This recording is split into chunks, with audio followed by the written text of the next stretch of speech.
Student, मैं doctor Manoj Saxena अर्थशास्त्र के एक नए टॉपिक के साथ वापस उपस्थित हूँ। स्टूडेंट, जो ये टॉपिक है मांग का नियम, लॉ ऑफ डिमांड जिसे कहते हैं, वो विभिन्न प्रतियोगिताओं में पीसीएस का एग्ज़ाम हुआ, बैंक के एग्ज़ाम हुए या सीडीएस, जो भी एग्ज़ाम है अमूमन सब में ज़्यादातर में ये क्वेश्चंस पूछा जाता है। उसके नियम के बारे में, उनके बारे में चर्चा होती है। ये क्या है, इस विषय में आज हम डिस्कस करेंगे। बाजार की जो भी गतिविधियां होती हैं वो दो बातों पर निर्भर करती हैं, वह है डिमांड और सप्लाई, मांग और पूर्ति के ऊपर निर्भर करती हैं।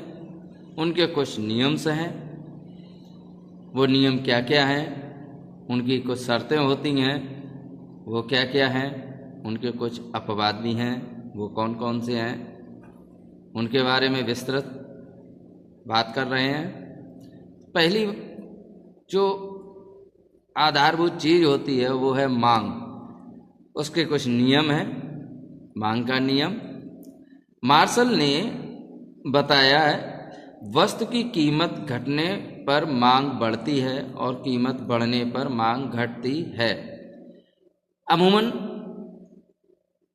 जो उपभोक्ता होता है उसके मानसिक जो स्थिति होती है या उसका जो विचार जो होता है, वो हम आप सभी लोग ये सोचते हैं कि जो चीज़ सस्ती है या जिसकी कीमत बढ़ती है या कीमत घटती है, तो उस हिसाब से बाजार में हम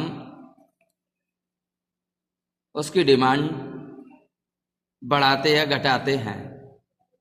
मार्शल ने भी वैसा ही बताया है कि वस्तु की जो कीमत है उसके घटने पर या बढ़ने पर मांग के नियम पर क्या प्रभाव पड़ता है, उस पर मांग पर, उस वस्तु की जो डिमांड है उस पर क्या प्रभाव पड़ता है।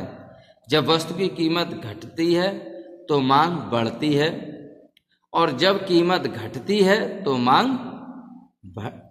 कीमत बढ़ी तो मांग घटती है, और कीमत घटती है तो मांग बढ़ती है। यानी कि दोनों में विपरीत संबंध होता है। किसमें? कीमत यानी कि प्राइस और मांग में यानी कि डिमांड में। किसी वस्तु की कीमत बढ़ी, जब कीमत बढ़ी तो उसकी डिमांड घट रही है, और जब उसकी कीमत घट रही है तो डिमांड बढ़ रही है। ये तो मार्शल जी का विचार था।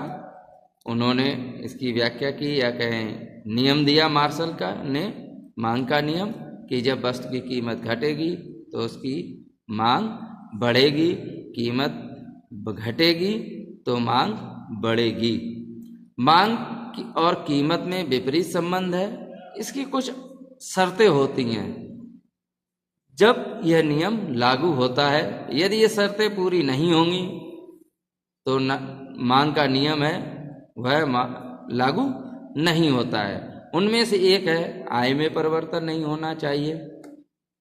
ये कैसे काम करता है? आय में यदि परिवर्तन हो गया, सपोज दैट यदि किसी व्यक्ति की आज आय 100 रुपये थी और उसकी आय है वो बढ़ कर के 150 रुपये हो गई, इसका जो 50 रुपये का जो परिवर्तन है वह डिमांड में क्या प्रभाव करता है या डालता है? पहले वो 100 रुपये में माना कि 10 यूनिट कोई भी चीज लेता था, अब उसकी आय बढ़ गई यानी कि 150 रुपये हो गई, तो अब वो यूनिट्स को बढ़ा देता है। आय में परिवर्तन यदि होगा तो वो 10 का 12 या 10 से ऊपर यूनिट उस वस्तु की खरीद रहा है। तो ये शर्त नहीं लागू हो रही है, क्योंकि नियम इस पे लागू नहीं हो रहा है कि आय बढ़ी तो वस्तु की मांग बढ़ रही है। यहां पर क्या था? प्राइस है, कीमत। यदि 100 रुपए की वस्तु थी और 150 रुपये उसकी आमदनी बढ़ गई व्यक्ति की, तो आय में यदि परिवर्तन आ रहा है तो यूनिट में कोई परिवर्तन या ज़्यादा परिवर्तन नहीं होगा। ऐसा होना चाहिए था, लेकिन यहाँ पर क्या है, यहाँ पर परिवर्तन हो रहा है, यानी कि मांग बढ़ रही है, आय बढ़ रही, ना कि कीमत वही है वस्तु की, लेकिन व्यक्ति की आय बढ़ गई है। तो ये शर्त होनी चाहिए। दूसरा है वस्तु साधारण हो। कोई भी वस्तु है, ये तो उसका गुण रूप बदल जाता है, या कोई लग्जरी चीज आने लगती है, या कोई उससे परिवर्तन रूप वस्तु है जो वो साधारण हो, कोई शानो शौकत वाली चीजें ना हो। तीसरा आता है वस्तु के गुण में परिवर्तन ना हो।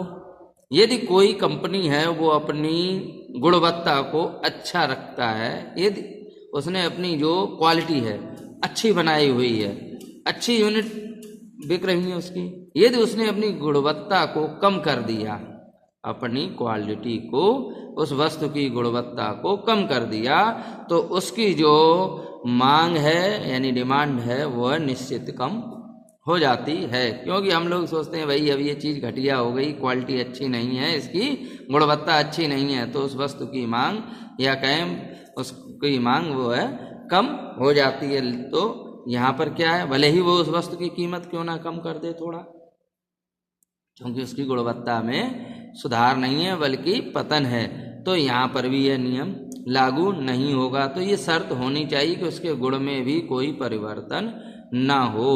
अगला है उपभोक्ता की रुचियों और आदतों में कोई परिवर्तन नहीं हो।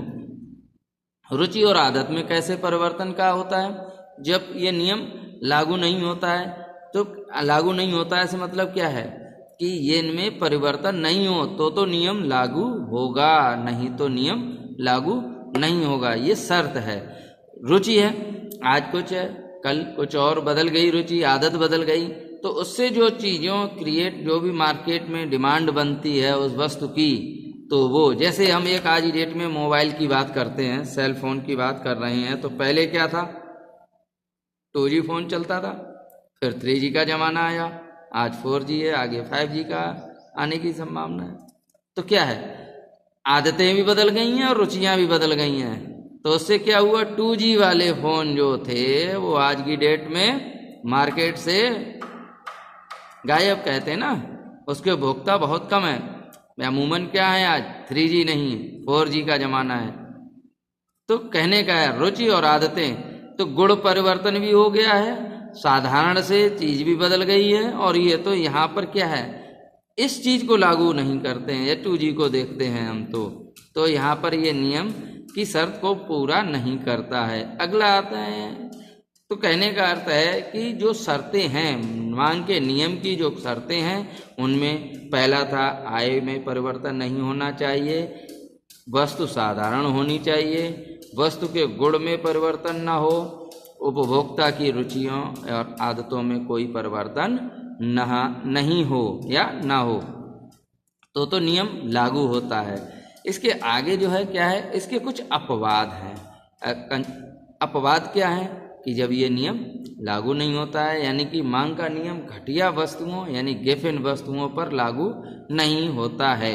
घटिया वस्तुएं गिफिन वस्तु कहलाई जाती हैं, जिनकी कीमत घटने या बढ़ने पर कोई ज़्यादा मार्केट पर प्रभाव नहीं पड़ता, उस वस्तु की डिमांड पे प्रभाव नहीं पड़ता है। जैसे यदि एक वस्तु की कीमत 50 रुपये थी, एक शर्ट है या एक कोई पेंट है या कोई और आइटम है जिसकी कीमत 50 रुपये है, अब एक गुणवत्तापूर्ण वस्तु है जिसकी कीमत 500 रुपये है,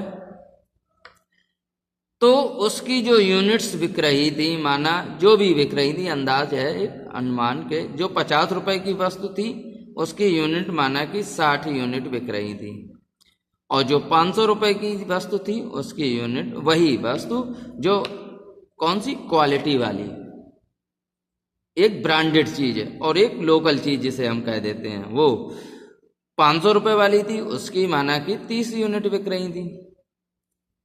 लेकिन यदि इसकी जिसकी कीमत 50 रुपये थी, गिफिन वस्तु जिसे हम बोलते हैं, या घटिया वस्तु है या लोकल वस्तु है, उसकी कीमत 70 रुपये यदि हो जाती है, और इस वस्तु की जो कि ब्रांडेड थी, इसकी कीमत यदि 700 रुपये हो गई या 600 रुपये हो गई तो इसकी यूनिट में घटोतरी हो जाती, यानी कि इसकी जो डिमांड है वो कम हो जाती। ये तो नियम को पूरा फॉलो कर रहा है, लागू कर रहा है, यानी कि कीमत बढ़ रही है तो मांग घट रही है, किसकी?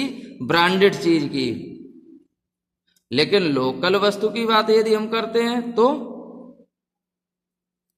यहां पर क्या था, 50 रुपए की थी और अब 70 रुपए की है, तो अब इसकी 70 यूनिट बिक रही हैं, यानी कि घट नहीं रहा है, क्या हो रहा है?